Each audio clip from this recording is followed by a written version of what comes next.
ubu projet yawe igeze hehe hari aho watanguriye hari ivyo Miss competition Miss Burundi yaje yongeramo ubunye ugeze hehe ibintu bimeze gute bien sûr harabaye improvement ko navyita ubu bintu bifashe gute Byaryoshe cyane byaryoshe cyane parce qu'on a déjà des groupes implémentés Kirundo on a des groupes muri Bujumbura rural tuko turategura enfin les d'autres groupes hamwe Bujumbura mairie côté Cibitoki Carama hanyuma on commence la novuga phase 2 il y a projet où cette fois-ci ce sera un encadrement atari mu groupe solidaire muga ari individuel kubera ko hari ibintu uko twagiye turayaga ko nakubwiye ni par exemple la jeune fille ahanye mu gisagara ntibura n'amadefi yamwe muri rural kandi ntihakina n'amamoyen amwivanye kuko bamwe bavuga ni gahunda bazikudandaza ibintu bingana gutya bigeze kuri no etape yindi donc encadrement rero y'aba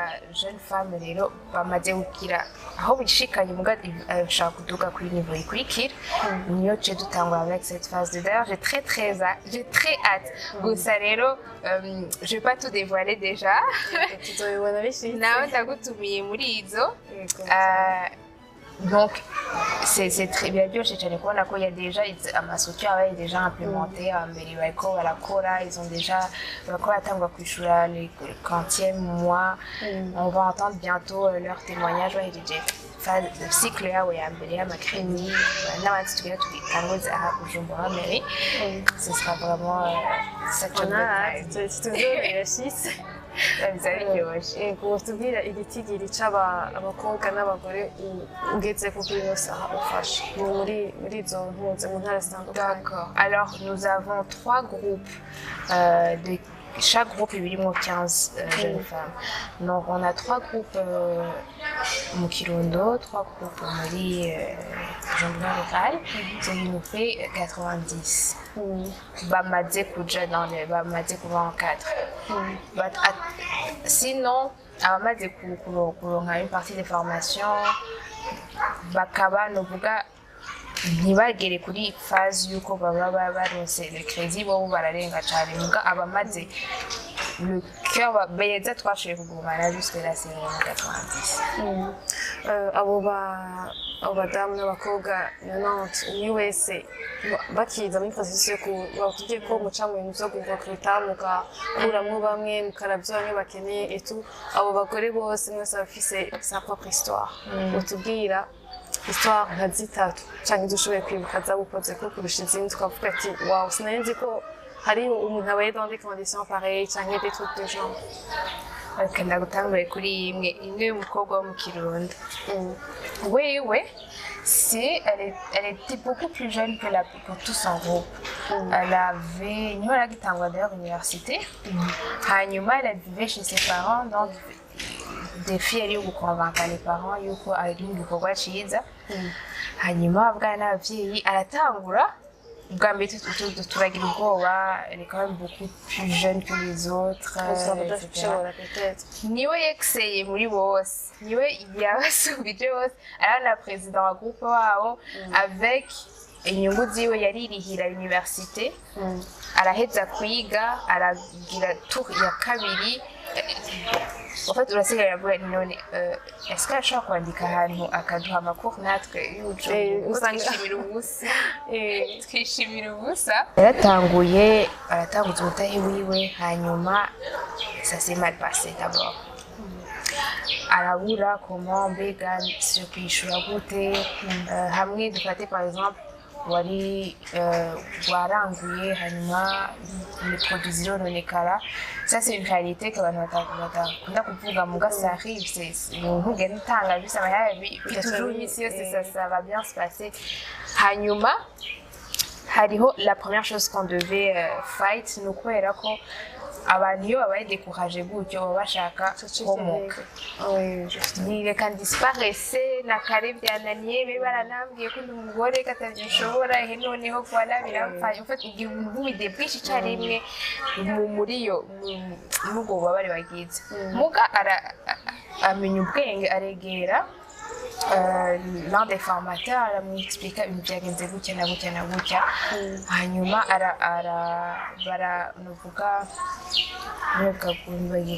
crédit réadapta pour une plus grande, pour une longueur yindi hanyuma araheza kuyishura ikintu cantangaje nuko yarageze na kwaje asubirana gisabikubika ko yari abonye aho byamukuye bikamushikana arasubira en fait ça a brisé quelque chose je me dis mu bantu aho mvume ngo chaque jour ndakwandika ndunguka il y a des années des fois quoi utagiramwo simise subamo ugira utera imbere donc elle faisait encore des bénéfices et puis je pense que ça a vraiment remotivé tout le groupe à venir écoute nta kintu cotuma en fait mpagarika gutera imbere nta bwoba et puis je trouve que ça a beaucoup aidé kuko iyo mentalité yo gushaka gukomoka abantu bafise benshi hanyuma donc iyindi ndakubwiye wambwiye 18 cyangwa stats ya nyuma c'était pas muri groupe solidaire nyene muga c'était avec des jeunes filles nagiye kuvugisha b'Igitega uwo yarankuye une jeune fille à la fin à la parole, tu vas un peu, vous partagez et tout, voilà, bon, les bénéfices, on va dire, pour là, il faut que vous imaginez. À chaque fois, il y a un peu une chouille 9e, testé à mon ami. Attends, na umutahe wa 8000 francs. 8000 francs. Il y a quoi l'étude? À la fin, t'as dit, yari ibijumbu. Ndibagiye icyo migo ndatwera ikintu cyo gufungura kuko yarabitembereza hanyuma ashatubwira ngo après nyuma y'imyaka 2 ngo nesigaye ngo rangura ngo amabeni y'imisenyi pardon ndavuga ni pause dusubire mwari nwasi pause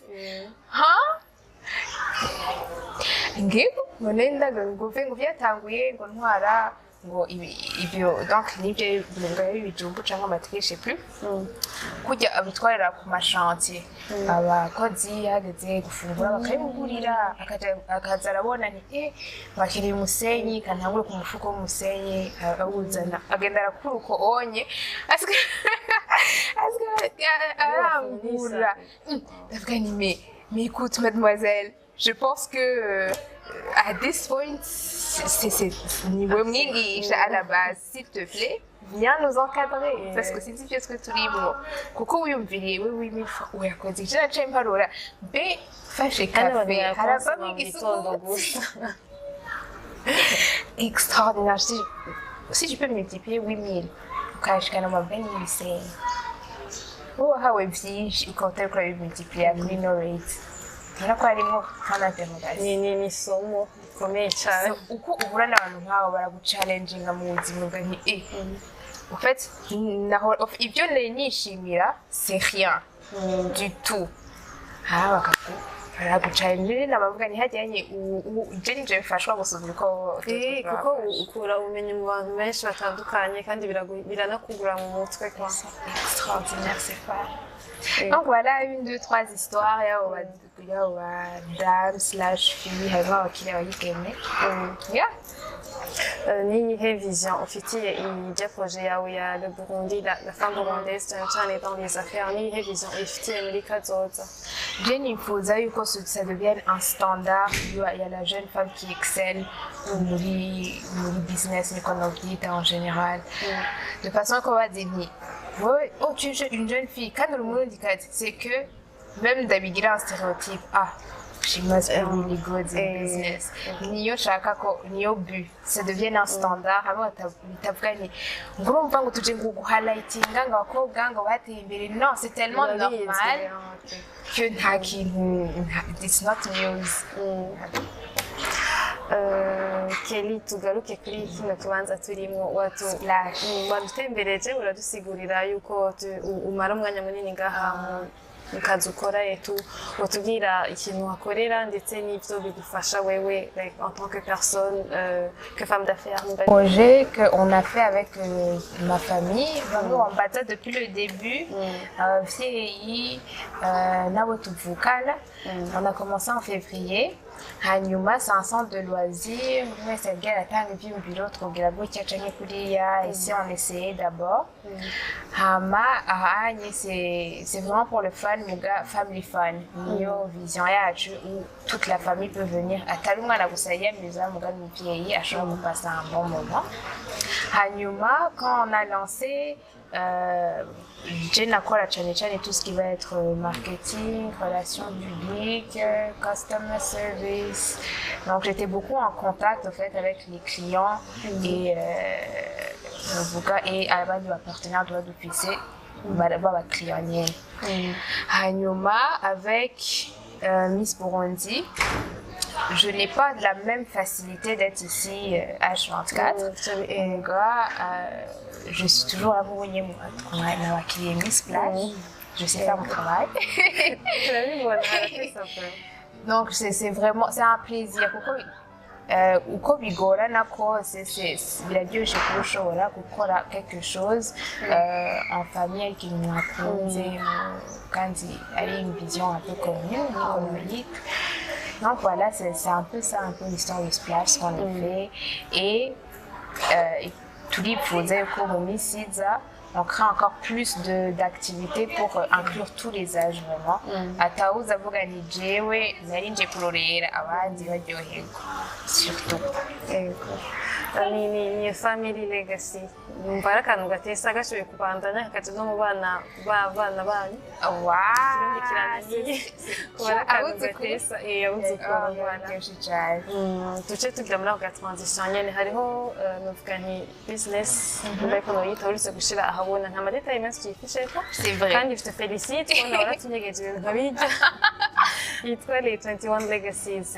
Iyo business wayigiriye igitekerezo kera watangiye kwiyumvira kera ariko ishoboye gushika mu bikorwa niba ko navyita ubuvuba niho imenyekanye cyane utubwira ni byo batangiye kwiyumvira kwanza nayumviriye en mars 2019. Donc ça s'est fait un peu plus de 3 ans. Hanyuma navyumvira uko nyene nicaye mvuga ni j'aimerais vraiment gukora quelque chose nanje muga je sais pas trop quoi. Hanyuma ndiko ndatembereza ivyiyumviro.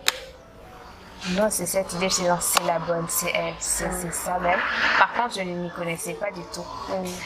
Et c'est là que j'ai commencé tout ce qui est recherche, du kakuri, viol, etc. Donc, nous, on y a vu une vidéo vraiment un peu out of nowhere. Dès que vous pensez que tu es vraiment out of nowhere, vous avez boum. On a une petite munda, mugabi. Enfin, j'étais sûre à 100%. C'est ça même. Ego umaze kugira ide yuko wifuza gukora business y'amaparfum etu ni gute watangiye kwagiza ama recherche ariko ni gute watangiye kwishira mu bikorwa bijanye na investissement budget aho wayikoreye etu byagenze gute byavanshije petit à petit gute donc ico gihe nari nkiri mu ishuri nari muri université hanyuma aho nari niga hari bon il y a une culture yuko wamuko ufise tu job je sais pas bon pas nango je sais pas c'est pas une culture elle est aussi implémentée ino bamwe benshi bikora kora taburyo bakorera kumene bifashisha muga c'est pas une culture ubishoboye ntabyukora donc hariho iyo culture kwa mu ufise akantu ukora donc abipanye niyo we nutwegeranije j'ai acheté ama kit donc tout ce qui est labo ama ingrédients kenewe hanyuma nkazana ndiga ngira ama essai muga ndashaka kupiga kama essai yanje ya mbere mon dieu c'était guturirinza je ndavuga ko byamota nka anti-mystic naho c'est bien de voir pour me mashurwe ngire bani voilà c'est il y a ma insecticide oh ça sentait tellement fort ah comme tu vas et pourquoi c'est tout naturel donc ça a commencé comme ça les informations n'étaient pas faciles à avoir. Pourquoi j'ai réalisé que c'était une industrie un peu fermée. C'est pas ubumenyi bwabo ntibabushira cyane hanze, donc il fallait vraiment faire pousser les recherches gushika tatera ndaronka ziri descend je ntabwo nyene utwo ndose ndatushiramwo nkagira ayo maese bikanka sinzi cyatumye mbandanya vraiment kuko kubera ibyo bikanga ibyo bimaze kwanga niko kundi umuntu bafite ikintu kimuriyemo sinzi umuntu bagisigura ibintu ndabipimwe kandi nyine kantu gato kakagumamo gushika karabyara projet fini formule nkazikunda kandi uzi kuko washatse kumushimisha quelle coïncidence encore ukati naona ko mengo nzo ushimisa kizani ikintu nka sida canke cancer niho nivyo vyose ngira umwana je me disais pas que ça serait un mixing de parfait hanyuma nuko nyene avec le peu ndakuru utwo duke hanyuma wari uvuze n'ico cyo kubifinansa nuko nyene byagize uko kenshi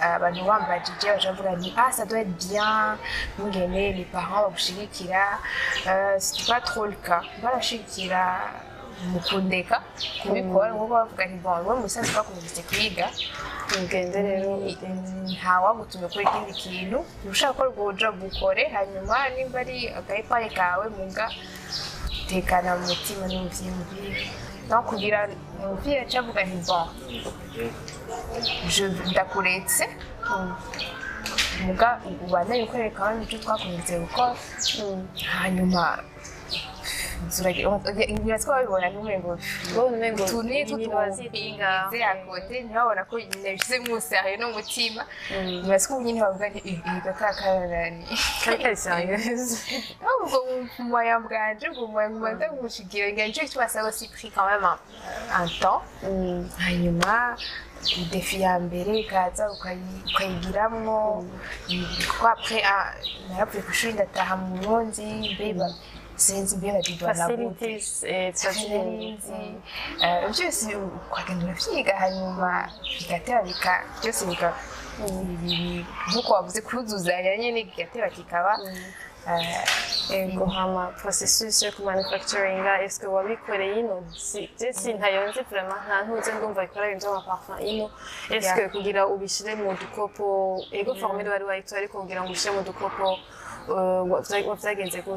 alors contrairement aux grandes maisons de parfumerie, les parfums ni de la c'est-à-dire pas seulement qu'on a les formules, je les dit panga ni de la conserva, je fais les mélanges, je les dit en bouteille et puis plus à mon moyen à zogen de la guira plus je pourrais permettre une industrie pratiquement ou même certaines machines, etc. Mon gars, jusque-là, je les formule, je les fermente, je les mélange, c'est tout le processus. Bon, avec, donc on a d'autres petits moyens, c'est la réalité de la chambre, donc on a fait avec les moyens du bord et je suis très excited. Et notre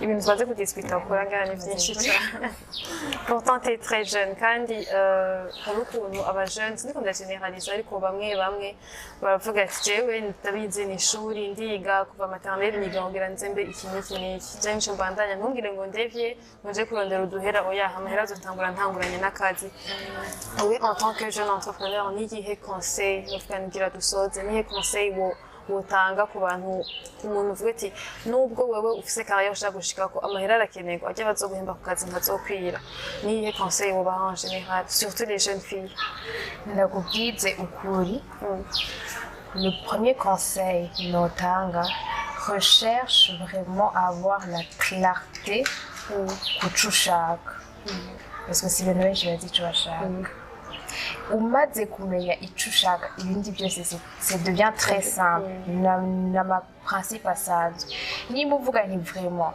jewe nimba ari muri carrière dufate ngiye kuba je sais pas avocat tel akora iki n'iki mais c'est ma clarté je m'en fous ya salaire ngira niki nico nshaka then fight for it muvuga nti no mugashaka amafaranga ok niyo ushaka iga comment on génère l'argent c'est simple clarté ku cyo ushaka kuko le fait yuko tutari sûr bituma n'ibintu byose umengo cherche la clarté que tu cherches. Après, c'est très simple. Donc, moi, je dis toujours, tout le monde n'est pas fait pour être entrepreneur. C'est un, je me même ni trend, ni ici. Et quand tu n'es pas mon outil, waouh, il a coupé. Quand on a quoi qui va y avoir succeeding, à dessin succeeding, chaque année, succeeding au sanctuaire de Jéhu. Et avant dit, bagikora, mukikora, ça leur donne à nguvu. Oui, tu dis que c'est la coupe. Donc, il faut d'abord clarté kucho chaka, la clarté kucho toi tu as donné. C'est le choc mais il y a sinon l'information est là, tout chacun tout c'est beaucoup là, l'information est disponible. Il faut que tu saches ce que tu veux. Merci beaucoup. En tout cas, Joey, histoire yaje kutubwira yanjyoheye nshaka kwibaza kandi ni inspiring nizere ko Thank you. nizere ko n'abayikurikiranye bayikunze wakoze nende tuzomvuga Merci beaucoup. Niko watakuzimanya cyo twakuzimanya. Ntacyo turazimana hors caméra banunga ça va, merci beaucoup. Merci beaucoup. On fait ciao à toute la communauté. À la prochaine.